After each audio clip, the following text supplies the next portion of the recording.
Assalamu alaikum students. How are you? I hope you will be fine, enjoying your time and in a good state of mind. Today I am here to share an informative video with you and hopefully it will be very fruitful for you. So, without wasting time, let's come to start the video. I am going to discuss sentence, phrase and a structure of typical sentence.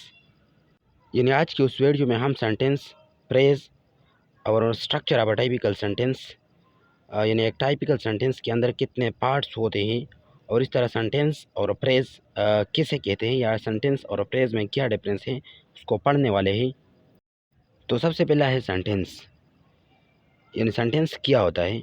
तो sentence को हम इस तरह define कर सकते हैं कि a group of words which makes a complete sense is called sentence. अल्फाज का ऐसा मजमुआ जो मुकम्मल मानी या मकसद देता हो जुमला कहलाता है। या अल्फाज का ऐसा मजमुआ जिसका मतलब सुनने वाले के समझ में आ जाए जुमला कहलाता है। या सेंटेंस को हम इस तरह भी डिफाइन कर सकते हैं कि a meaningful group of words is called sentence. Sentence group of words होता है, यानी अल्फाज का मजमुआ होता है जिसका कोई मानी या मकसद हो। फॉर एग्ज़ाम्पल, अगर मैं कहूँ कि Islamabad is the capital of Pakistan, तो ये एक सेंटेंस या जुमला है क्योंकि ये मीनिंगफुल ग्रुप ऑफ वर्ड्स है, इसलिए ये एक सेंटेंस है। इसी तरह अगर मैं कहूँ कि the book is on the table, तो ये भी एक सेंटेंस है क्योंकि ये भी मीनिंगफुल ग्रुप ऑफ वर्ड्स है, मतलब ये अल्फाज का ऐसा मजमुआ है जिसका कोई ख़ास मानी या मकसद है, इसलिए ये एक सेंटेंस है। उसके बाद है प्रेज़। प्रेज़ क्या होता है? प्रेज़ को हम इस तरह डिफाइन कर सकते हैं कि a group of words which does not make complete sense is called praise. praise अल्फाज का ऐसा मजमुआ होता है जिसका मतलब सुनने वाले के समझ में नहीं आ जाता, या अल्फाज का ऐसा मजमुआ जो कोई ख़ास मानी या मकसद नहीं देता हो, या अल्फाज का ऐसा मजमुआ जो मुकम्मल मानी या मकसद नहीं देता प्रेस कहलाता है। सेंटेंस भी ग्रुप ऑफ वर्ड्स होता है और प्रेज भी ग्रुप ऑफ वर्ड्स होता है, लेकिन सेंटेंस बामानी ग्रुप ऑफ वर्ड्स होता है और प्रेज बेमानी ग्रुप ऑफ वर्ड्स होता है। मतलब प्रेज ऐसे अल्फाज का मजमुआ होता है जो बेमानी हो, मतलब उस ग्रुप ऑफ वर्ड्स का कुछ मतलब या मानी नहीं होता। For example, on the table और इसी तरह द कैपिटल ऑफ पाकिस्तान, ये दोनों ग्रुप ऑफ वर्ड्स है, लेकिन ये ऐसे ग्रुप ऑफ वर्ड्स हैं कि उसका कोई मानी या मकसद नहीं है, ये बेमानी ग्रुप ऑफ वर्ड्स है, इसलिए ये प्रेज है। अगर ये the book is on the table होता तो फिर ये सेंटेंस है क्योंकि ये अल्फाज का ऐसा मजमुआ है जिसका कोई मानी या मकसद है, लेकिन ऑन द टेबल ये ग्रुप ऑफ वर्ड्स है लेकिन उसका कोई मानी या मकसद नहीं है, इसलिए ये प्रेज है।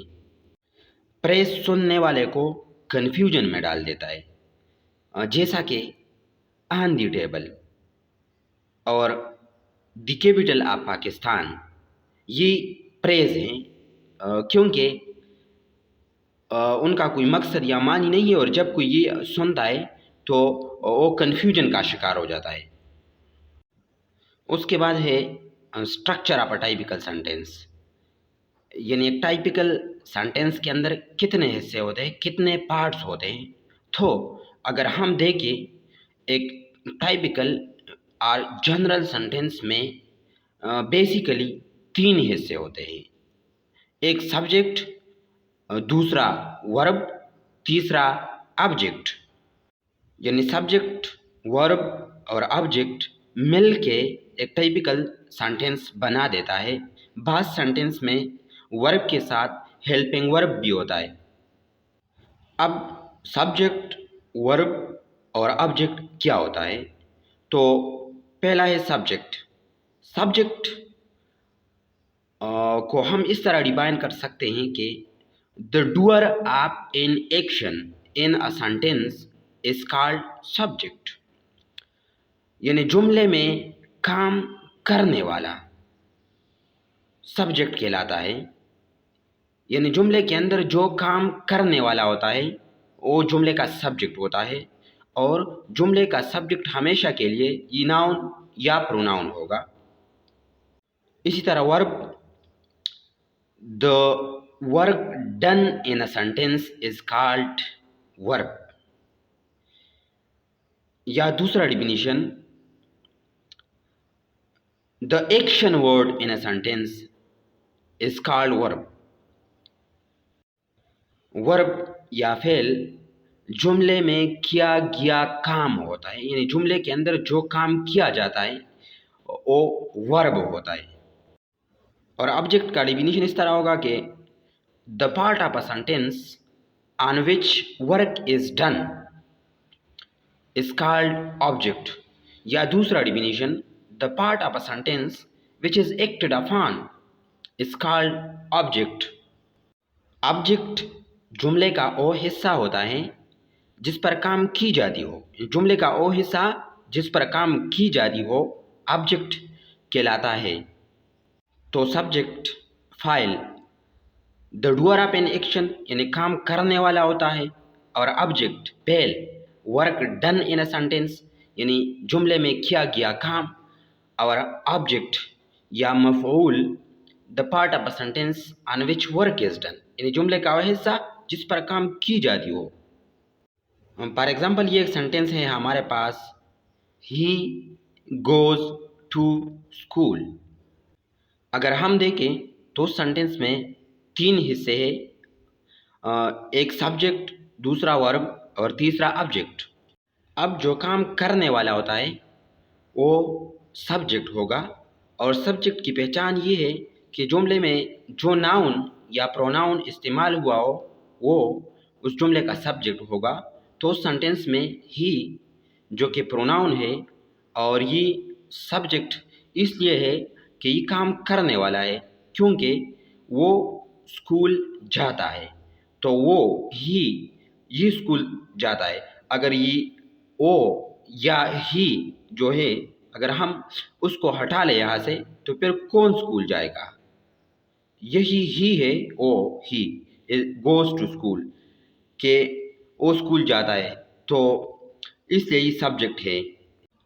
और गोज उस सेंटेंस में वर्ब है फेल, क्योंकि ये गोज जाना काम है और वर्ब जुमले में किया गया काम होता है, तो गोज जाना ये ऑब्जेक्ट है उस सेंटेंस में।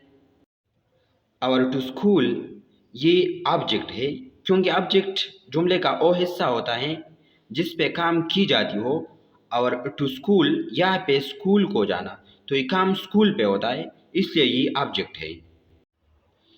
और example number 2, they play football यानी वो फुटबॉल खेलते हैं। तो सेंटेंस के भी तीन हिस्से हैं, सब्जेक्ट, वर्ब और ऑब्जेक्ट।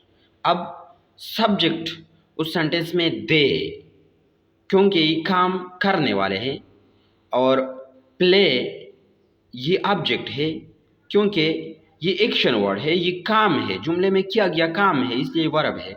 और इस तरह फुटबॉल ये ऑब्जेक्ट है क्योंकि काम फुटबॉल पे होता है, तो ये ऑब्जेक्ट है। ये था आज का हमारा वीडियो। अगर आपको पसंद आया हो तो उसको लाइक करो, और हमारा YouTube channel Usman Ghani Jadoon subscribe करो, और वीडियो को अपने दोस्तों के साथ शेयर करो।